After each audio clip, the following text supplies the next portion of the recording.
In our headlines this evening, Department of Labor facilitates the sensitization exercises and Community Development Month to be launched in May. The details after this break.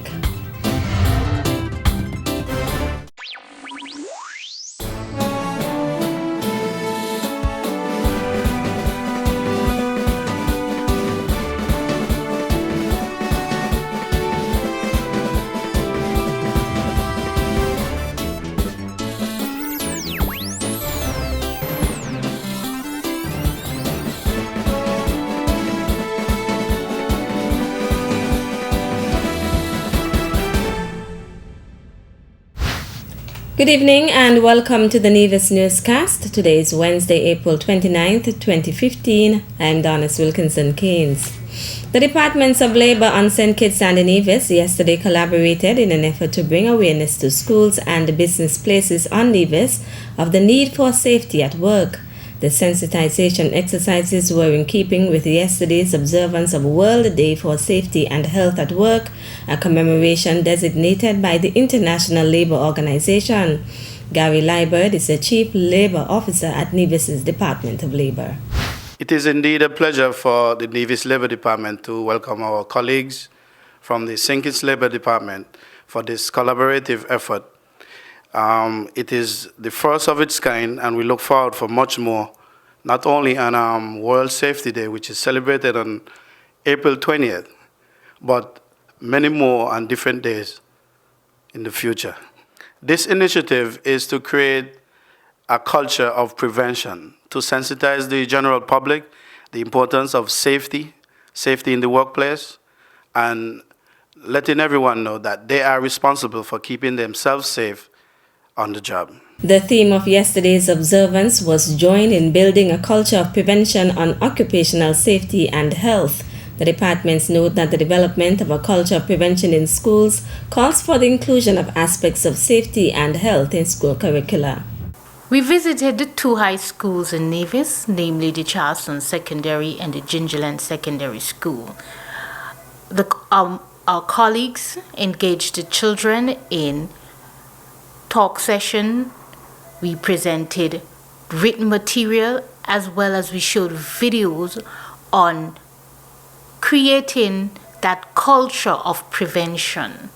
It is hoped that if you build the capacity in the child, that capacity will grow with them, and therefore it can be taken into the home, into the community, into the school, and as they grow, it will continue. And what the end result would be a safer and informed worker who then take that knowledge into the workplace, resulting in a more harmonious and safe workplace. Chanel James is the Labour Officer with responsibility for the ILO desk. She also spoke to other outcomes that the awareness exercises are expected to bring about. We also hope that imparting this knowledge to the children, that it can reduce the burden that is placed on the social protection scheme, namely the employment injury benefit, and it can eliminate a number of fatalities and workplace diseases and accidents. Similar sensitization exercises began in St. Kitts on Monday. The Department of Community Development will on May 1st launch a series of activities as it hosts Community Development Month. The first of its kind Community Development Month will focus on the theme, Our Community, Our Commitment, Our Concern. Janet Nisbet Maloney is the Director of Community Development. The purpose of Community Development Month is to bridge the gap between the department and the community, or let me say to strengthen the bond or the link, and also to encourage community members to learn more about their respective community, and also to take a more want to be more involved or participate more in what is happening in their community. Community Development Month will commence with a televised launch on Friday, May 1st, and a service at the Charlestown Wesleyan Holiness Church on Sunday, May 3rd. From May 4th to the 28th, we have open day at community centers around the island. May 5th, we have a roundtable discussion on Let's Talk on radio. Topic is volunteerism, a thing of the past. May 8th, Community Outreach Day. May the 17th, we are planning a male and female cricket competition at the El Comido Willard Park, and this should start at 1 o'clock, and I think it will be an exciting match, seeing females playing, and then we have some competition among the men. And then on May 23rd, we have a jumble sale, which will start at 8 o'clock at the Department of Community Development. And then on May 27th, we are planning a staff retreat at Mount Nevis for the staff. And then we culminate with a variety concert at the Nevis Cultural Complex on May 30th. During May, the Department of Community Development will also host an initiative dubbed Focus on Your Community. This event is to help community members to learn more about their respective community, and also to encourage you to feel proud of your community. And in St. Paul's Parish, we will be concentrating on the old cotton ginnery, what it was in years gone by and what it is now.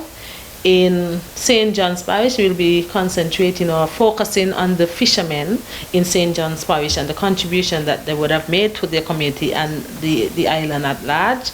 In St. George's Parish, we are going to be taking a look at the history of the old corn mill. There was a mill there where people used to come down and grind their corn. So we're going to be reflecting on the past, and you know, it's still there, and what is happening now at the corn mill. In St. James's Parish, we're going to be looking at significant persons in the community and the significant contribution that they have made to their community. And in St. Thomas's Parish, we are going to be featuring sportsmen and women, past and present. Director of Community Development, Janet Nisbet Maloney. The Department of Youth and Sports earlier today offered a student from each of the schools on Nevis the opportunity to work one day in a career to which they aspire. The program, which is in its second year, was deemed to be a success last year, and the officers are looking to have an equally productive session this year.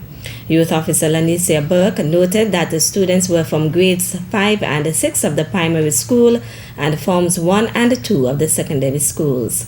The purpose of this activity is to engage students and to have them experience firsthand some of the career opportunities available to them. Not only will the students wear the attire of their career choice, as you can see them looking well dressed in the attire this morning, they will actually get the opportunity to visit the establishment for a maximum of 2 hours, where they will actively take part in activities which are typically done within the field. The students introduced themselves and announced their various career choices, which include mechanic, carpenter, boat captain, masseuse, government minister, veterinarian, and police officer. Permanent Secretary of Social Development Keith Glasgow encouraged the students in their pursuits and called on them to not only learn but also to have a positive attitude. Whenever you go to a job, whether you're going to work for somebody else or you're going to work for yourself, you take with you a whole person. So you take with you your physical self, your emotional self, your mental self. You also take with you your attitudes and your values, and those are important. Glasgow impressed upon the students to carefully consider the career options available in today's world. He noted as well that habits and behavior impact on persons when they consider particular careers. We have to be careful. We have to watch our thoughts because they become attitudes. And we have to watch our attitudes. We have to be careful with our attitudes because they become our actions. And we also have to be careful with our actions because they become habits. And we also have to watch our habits because they become character. Following the opening ceremony, the students, along with their chaperones, were taken to the participating business places for their career experience. We'll have more local news after this break.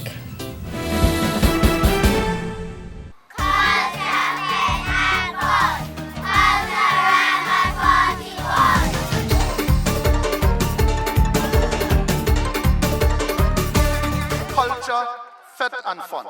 Culturama 41. Welcome back.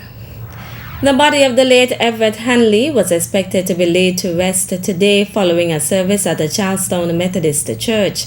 Hanley was the victim of a fatal shooting incident which occurred less than 2 weeks ago. Initial investigations revealed that he was attacked by an unknown armed assailant or assailants in front of his Hamilton Estate residence at about 9:50 p.m. on April 17th. A candlelight vigil held on Saturday saw a number of persons coming out to honor Hanley's memory and to give support to his family. Among them was Junior Minister the Honorable Troy Liburd.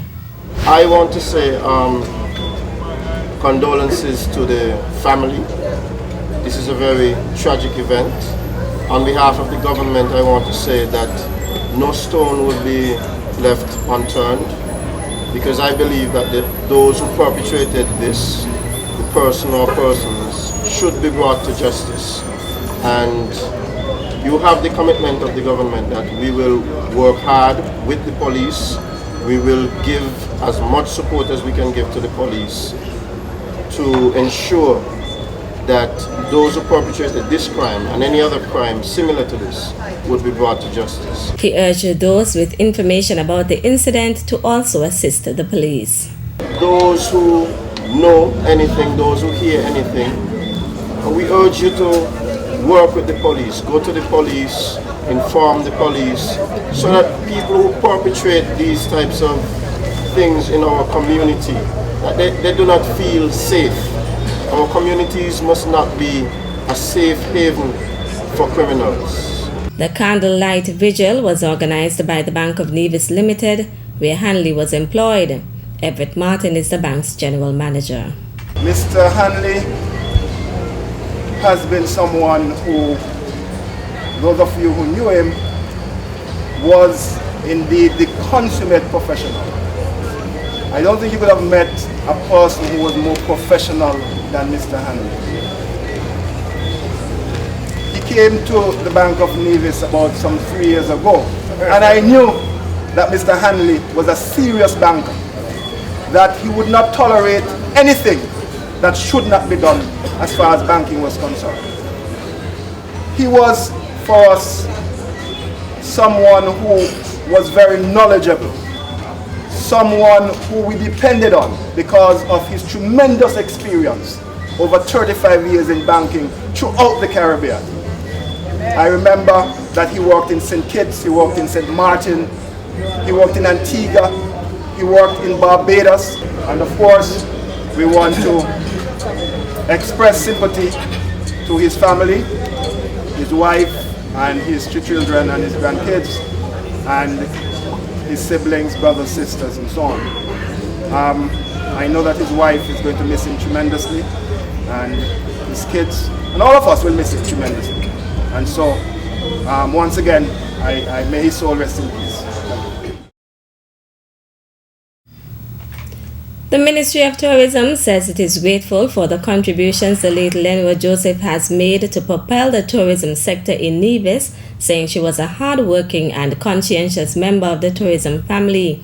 Joseph passed away on April 20th, and in its tribute to her memory, the ministry notes that from the early years following the creation of the Nevis Tourism Authority, she was always present and readily assisted with familiarization trips, press trips, and the marketplace events geared towards promoting the destination and its offerings. Over the years, she continued to work with the NTA, embracing new ideas, technology, and concepts to advance both professionally and develop her property, Filch's Guest House. She was always eager to speak about Nevis. From advertising campaigns to training courses and other industry events, the NTA could have called on Joseph for support, feedback, and suggestions. The ministry notes that she was a vocal and forceful advocate for greater visibility, division of resources, and marketing assistance for small properties. Felicia's Guest House, through Joseph's efforts, has yielded many return visits, corporate bookings, local wedding and anniversary stays, and hosted visitors during the Nevis Cross-Channel Swim, Culturama, Nevis Round the Island Relay, Carnival in St. Kitts, the Nevis Triathlon, Cricket, Athletics, Horse racing, and drag racing, among other events. The tribute expresses condolences on behalf of the Minister, Permanent Secretary, staff of the Ministry of Tourism, the Chief Executive Officer and staff of the Nevis Tourism Authority, and by extension the entire tourism fraternity on Nevis. That's it for this evening's edition of the Nevis Newscast. Thank you for viewing. Good night.